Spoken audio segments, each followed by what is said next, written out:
디모데후서 1장 9절에서 10절인데 6절로부터 10절까지 읽도록 하겠습니다. 6절로부터 10절까지 읽고 9절, 10절 말씀을 봅시다. 자, 6절부터 같이 읽습니다. 시작. 그러므로 내가 나의 안수함으로 내 속에 있는 하나님의 은사를 다시 부릴듯하게 하기 위하여 너로 생각하게 하노니 하나님이 우리에게 주신 것은 두려워하는 마음이 아니요 오직 능력과 사랑과 절제하는 마음이니 그러므로 너는 내가 우리 주를 증언함과 또는 주를 위하여 갇힌 자 된 나를 부끄러워하지 말고 오직 하나님의 능력을 따라 복음과 함께 고난을 받으라. 하나님이 우리를 구원하사 거룩하신 소명으로 부르심은 우리의 행위대로 하심이 아니요 오직 자기의 뜻과 영원 전부터 그리스도 예수 안에서 우리에게 주신 은혜대로 하심이라.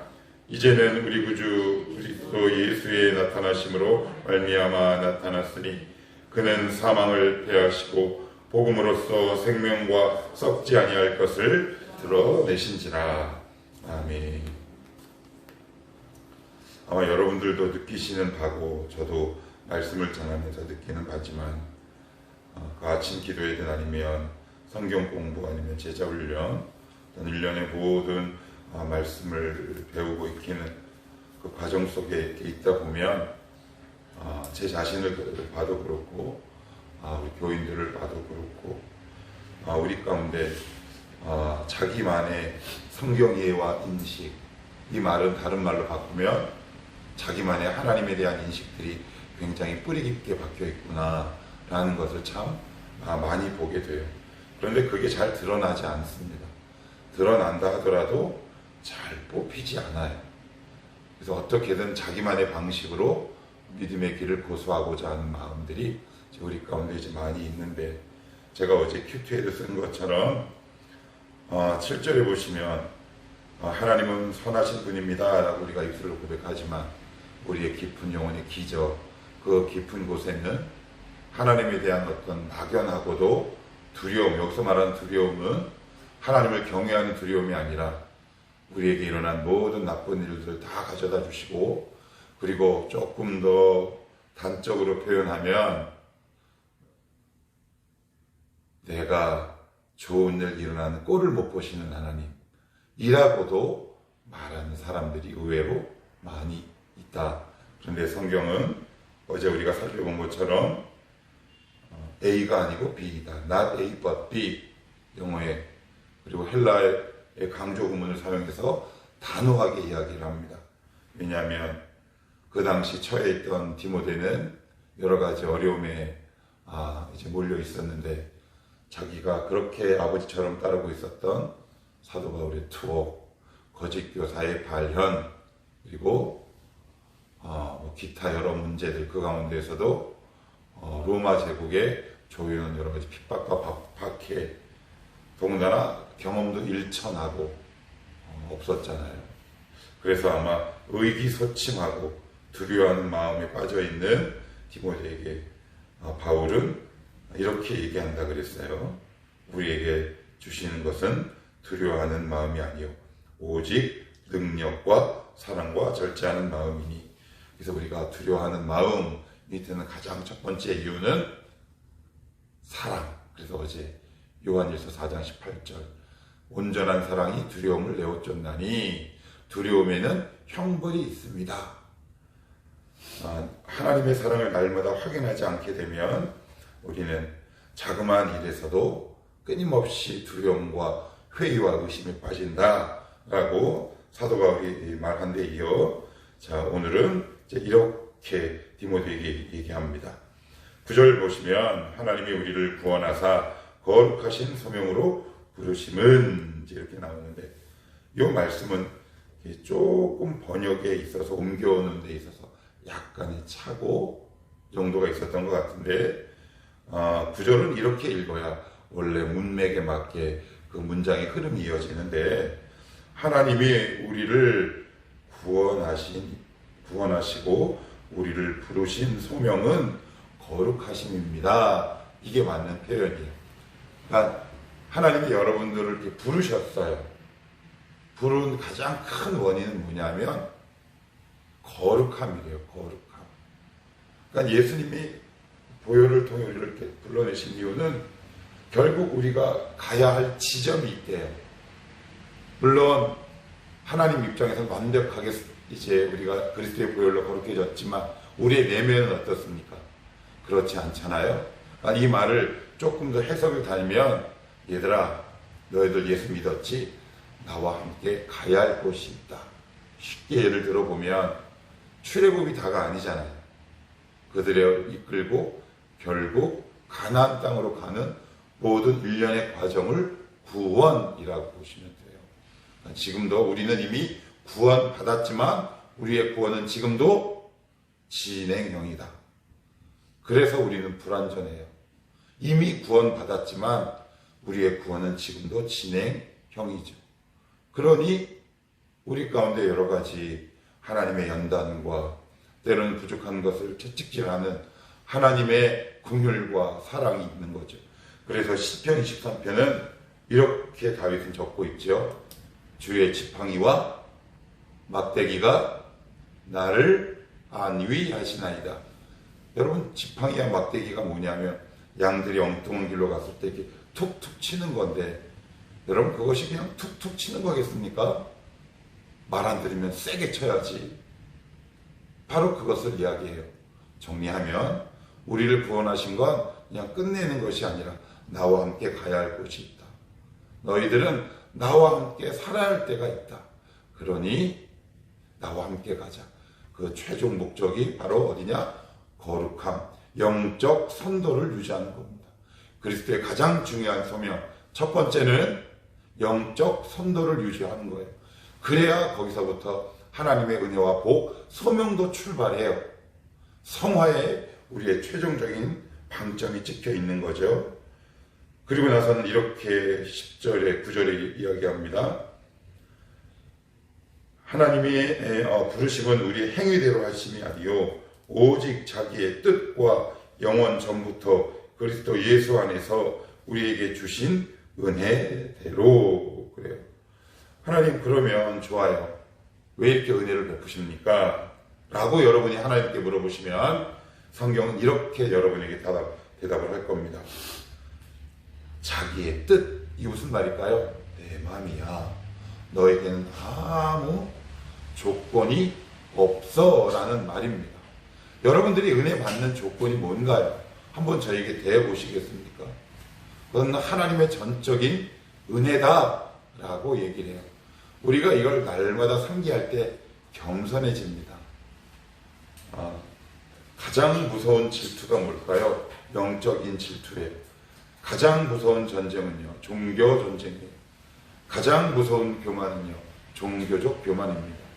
갑자기 제가 이 말씀을 왜 드리냐면, 우리가 보통 은혜를 받았다, 아니면 내가 어느 정도 신앙의 위치와 경지에 올랐다 라고 내가 인식을 하는 순간 하나님께서 나에게 조건 없이 베푸는 그 은혜의 깊이를 우리가 얼마나 쉽게 망각하고 살 수 있는지 몰라요. 그런데 오늘 성경은 너희가 은혜 받는 모든 것은 나의 주권적인 뜻이다. 하나님의 주권이랍니다. 그래서 감사하고 두려운 거예요. 내가 너희에게 은혜를 베푸는 게 너희가 뭐 열심을 내서가 아니라 나의 주권적인 은혜야. 나는 은혜 줄 자에게 주고 은혜를 거둘 자에게 거둬. 이 부분을 여러분들이 만약에 하나님께 따진다면 이사야 45장에 이사야서의 말씀을 인용할 수밖에 없어요. 토기장이가 하나는 귀하게 쓸 그릇을, 하나는 천하게 쓸 그릇을 만들 권리가 없겠느냐. 나는 은혜 베풀 자에게 은혜를 베풀고 구원을 베풀 자에게 구원을 베푼다. 그래서 이 자리에 있는 저와 여러분은 정말 감사해야 함과 동시에 겸손하고 두려울 수 있어야 돼요. 왜요? 우리가 받은 이 모든 은혜가 하나님의 주권적인 뜻 가운데 뭐라고 적혀 있습니까? 9절. 오직 자기의 뜻. 그죠? 자기가 누굽니까? 하나님의 뜻입니다. 그리스도 예수 안에서 우리에게 주신 은혜대로 하는데, 그러면 얘들아, 너희들은 오늘도 은혜 받으러 왔다. 그렇잖아요. 여러분들 은혜 받으러 이 자리에 오셨잖아요. 교회 안에서 은혜만큼 많이 사용되는 단어가 없고 많이 통용되는 단어도 없어요. 심지어는 교회 안에는 은혜 없으면 그 교회는 죽습니다 라는 말도 우리는 자주 들어왔어요. 근데 성경에서 말하는 은혜의 핵심은 뭐냐? 10절에 이렇게 나와요. 이제는, 이게 뭐냐면 이제는, 이게 9절 말씀을 받는 단어예요. 그 은혜가 뭐냐면 이렇게 이해하시면 좋을 것 같아요. 우리 구주 예수의 나타나심, 이게 하나님이 인간에게 주신 최고의 은혜랍니다. 그런데 우리는 이게 되게 익숙해요. 그죠? 그래서 그냥 안다니까요. 이거 알아요. 그러고 나서 예수라는 이 복음을 잠시 제쳐두고 뭔가 다른 걸 요구합니다. 그건 이제 우리가 주님의 가치를 잘못 가르침을 받았거나 잘못 이해했기 때문이다 싶어요. 성경은 분명하게 얘기합니다. 하나님이 우리에게 주신 최대 은혜는 바로 복음이다 라고 이야기를 해요. 하나님은 우리에게 빚진 분이 아니거든요. 그래서 우리에게 뭘 꼭 갚아주셔야 할 이유가 없어요. 그런데 저를 비롯한 대부분의 우리 한국교회 성도분들은 마치 하나님이 나에게 뭔가 빚을 갚을 것이 있는 것처럼 하나님 앞에 요구하죠. 그런데 그렇지 않아요. 하나님은 우리를 구원하실 의무도 없어요. 다시요. 하나님은 저와 여러분을 구원하실 의무가 없다고요. 왜요? 우리 스스로 하나님을 떠났기 때문에. 우리에게 빚이 있는 분도 아니에요. 우리에게 뭔가 베풀어야 될 뭔가 빚이 있는 게 절대 아니라고요. 그런데 그런 우리에게 내가 너에게 은혜를 베푼다 라는 건 예수 그리스도를 우리에게 보내셨어요. 그래서 빌립보서, 골로새서, 에베소서, 바울 서신의 대부분 예수 그리스도를 표현하는 데 있어서 모든 은혜와 보아와 영광과 충만은 다 예수 그리스도 안에 있다라고 해요. 그러니까 우리의 삶의 질, 그 모든 것이 결정된 것은 내가 믿는 예수라는 분이 어떤 분인지를 어느 정도 깊이로 알고 있느냐에 따라 결정된다. 이렇게 보시면 좋을 것 같아요. 자, 그리고 나서는 10절 이렇게 얘기합니다. 이제는 우리 구주 그리스도 예수의 나타나심으로 말미암아 나타났으니 그는 사망을 패하시고 복음으로써 생명과 썩지 아니할 것을 드러내신지라. 그래. 사망을 패하시고 죽음을 패하셨대요. 죽음을 패할 수 있는 것이 우리 기독교가 유일하잖아요. 그래서 어떤 분은 이 부분을 이렇게 그의 설교집 해석을 달았어요. 그리스도인은 죽어서도 영향력을 발휘할 수 있습니다. 그리스도인은 절대 죽을 수 없는 존재입니다. 왜냐하면 그 안에 예수가 생명이기 때문에 그렇습니다. 예, 정말 그래요. 이번에 우리 교회 하나님이 인도로 온 그 교민이라는 친구랑 잠깐 얘기를 했는데, 엄마 아빠가 교회를 다닌 지 2년밖에 되지 않았고, 그까지 전혀 믿음의 어떤 동기가 없어요. 그런데 그 집에서 유일하게 할머니가 믿었었던 것 같아요. 이제 돌아가신 걸로 알고 있는데, 근데 그런 얘기를 이렇게 나누다가 그런 생각이 이렇게 툭 들더라고요. 이 집의 믿음의 출발점은 할머니였겠구나. 그것이 지금 빛을 발하는구나. 교회 다닌 지 2년밖에 되지 않은 분이 예전의 삶을 술, 담배를 다 끊었다 그러더라고요. 그래서 규민이 말에 의하면 자기도 잘 안 믿겨져서 그럼 나도 교회 다녀야 되겠다라는 생각 때문에 우리 교회 등록하게 됐다 그러더라고요. 우리 주님은 사망이 없어요. 예수 믿는 자에게는 사망이란 단어는 어울리지 않아요. 예수 믿는 자에게는 좌절이란 단어는 우리 친구가 아니에요. 예수 믿는 자에게는 낙심은 멀리 떠나보내야 할 불청객에 불과해요. 여기서 나오는 이 말씀은 단순히 그래 예수 믿고 나면 천국 가야지 라는 말은 복음의 의미를 반도 이해하지 못한 겁니다. 예수가 우리 안에 계시다면 우리는 지금도 죽어서도 생명 가운데 들어갈 수밖에 없는 존재라면 우리의 영향력은 죽어서도 발휘될 수 있습니다. 저와 여러분의 삶이 바로 그런 거다라고 성경은 말하고 오늘 마지막으로 이런 표현이 나와요. 복음으로서 생명과 썩지 아니할 것을 어떻게 해요? 드러냈다라는 말은 이런 거예요. 알려주셨다라는 말이에요. 무슨 말일까요? 이제는 생명과 썩고 냄새나는 삶이 아니라 사망의 냄새를 풍기는 삶이 아니라 생명과 복음의 향기를 풍기는 삶이 어떤 건지 예수를 통해 너희에게 알려주셨다라는 말이에요.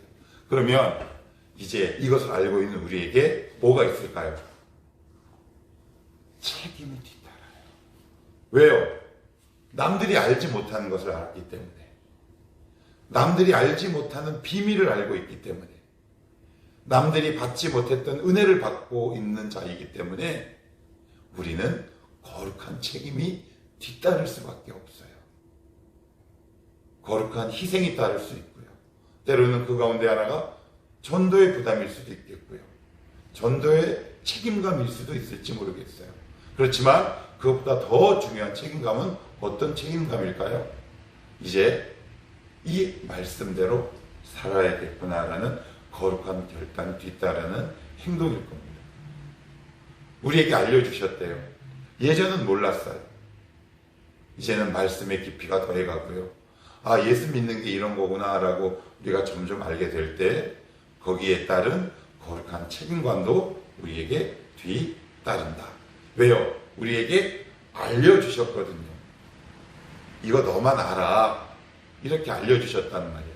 그러니 거기에 따른 거룩한 책임감이 우리에게 있다. 이런 말 하면 꼭 부담감만 가져요. 그런데 여러분들도 알다시피 거룩한 책임감은 믿음이 연약한 자가 가질 수 있는 특권은 아니에요. 나의 믿음이 성숙하고 성화된 자에게만 주시는 하나님의 특권이다 생각합니다. 자, 기도합시다.